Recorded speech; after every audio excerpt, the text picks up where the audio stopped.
অনলাইনে সংশ্লিষ্ট থানায় সাধারণ ডায়েরি শুরু নেওয়া হয়েছে চাঁদপুরে।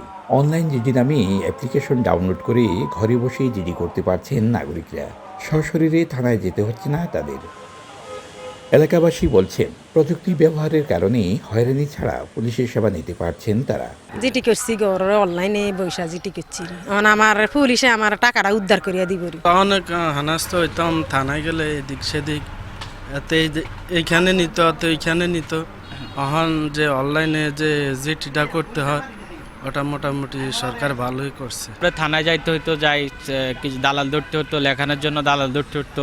তো এগুলো থেকে আমরা মোটামুটি অ্যাপসের মাধ্যমে মুক্তি পেলাম। পুলিশ বলছে, পাইলট প্রকল্প হিসেবে চাঁদপুরে চালু হলেও পর্যায়ক্রমে সারা দেশে শুরু হবে অনলাইন জিডি নেওয়া। বিশেষ অ্যাপসের মাধ্যমে থানা এলাকার সকল নাগরিকগণ সেই কাঙ্ক্ষিত অনলাইন জিডির সুবিধাটুকু বুক করতে শুরু করেছেন। চাঁদপুর জেলা পুলিশ এবং সিলেট মেট্রোপলিটন পুলিশকেই বেছে নিয়েছেন। এটা পাইলট বেসিসে এটা করা হয়েছে যে এই দুইটা ইউনিটেই সকল ধরনের জিডি অনলাইনে করার সিদ্ধান্ত গ্রহণ করেছে। সেই হিসাবে আমরা চাঁদপুর জেলা পুলিশে এই অনলাইন জিডির কার্যক্রম শুরু করেছি। চাঁদপুর পুলিশের তথ্য মতে 15 এপ্রিল মধ্যরাত থেকে অনলাইন জিডি সেবা চালু হওয়ার পর থেকে প্রতিদিন গড়ে 75টি অভিযোগ জমা পড়ছে, যা আগের চেয়ে দ্বিগুণ।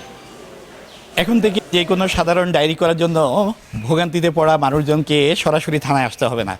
নতুন করে অনলাইন জিডি নামের পুলিশ বাহিনীর একটি অ্যাপস চালু হয়েছে, যেটি চাঁদপুরের 8টি থানায় একযোগে চালু হলো। এটি চালু হওয়ার ফলে মানুষের যেমনটি দুর্ভোগ কমেছে, একের সঙ্গে সরাসরি থানায় এসে তারা আর কোনো অভিযোগ দিতে পারবে না। তবে ঘরে বসেই মুঠোফোনে যে বিশেষ অ্যাপসটি আছে, সেই অ্যাপসের মাধ্যমে থানায় তারা অভিযোগ দিতে পারবে।